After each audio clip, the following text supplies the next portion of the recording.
Okay guys, this is the Halo 5 Guardians Wireless Limited Edition controller. Let's take a closer look.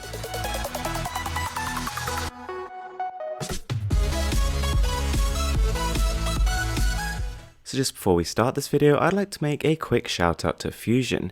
He made some amazing artwork for my channel, so definitely take a look at that and check out his channel in the description below.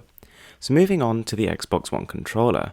This is for the Halo 5 limited edition, and it costs £60 as opposed to £40 for the standard controller. That is a big jump in price, so I was very curious to see what we're actually getting for that. When I first opened the box, I was actually quite impressed. It does look like a very different version of the Xbox One controller. It's not like a slight alteration, they really have paid attention to detail and fully done it over. AA batteries are included, and you even do get a little bit of a DLC. It's not exactly a full add-on content pack, but it's a nice little bonus.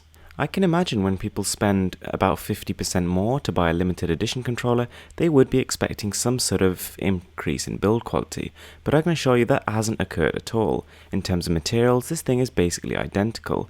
The only slight change is the D-pad, which has gone from a standard glossy plastic to almost a metallic glossy plastic, but it actually feels the same. In terms of the quality of materials, the weight, and the feel in the hand, you're getting an absolutely identical experience, and when playing with both side by side in a darkened room, you won't really be able to tell the difference. There is, however, a very slight textural change. You can see that on the back on the grips it does go in a little bit, and on the front we've got this almost webbed look on the handles. You can kind of feel it is engraved into the controller, it's not some sort of lame sticker here. But these changes are all really aesthetic, there's no functional benefit to it. And this isn't in a different class of controllers like the Xbox Elite, for example, which actually does help you play the games. But it's kind of this exclusive feel, it's this idea that you own something that very few people own. And it does in a sense look and feel a little bit special.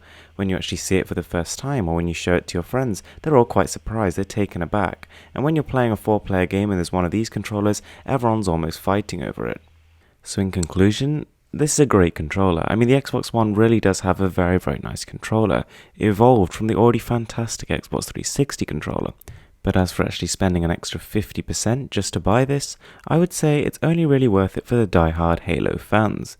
Because, I mean, to be honest, functionally, it adds no benefit. It's not built any better, it's not going to last you any longer, and the extra DLC that you get with it is pretty superficial.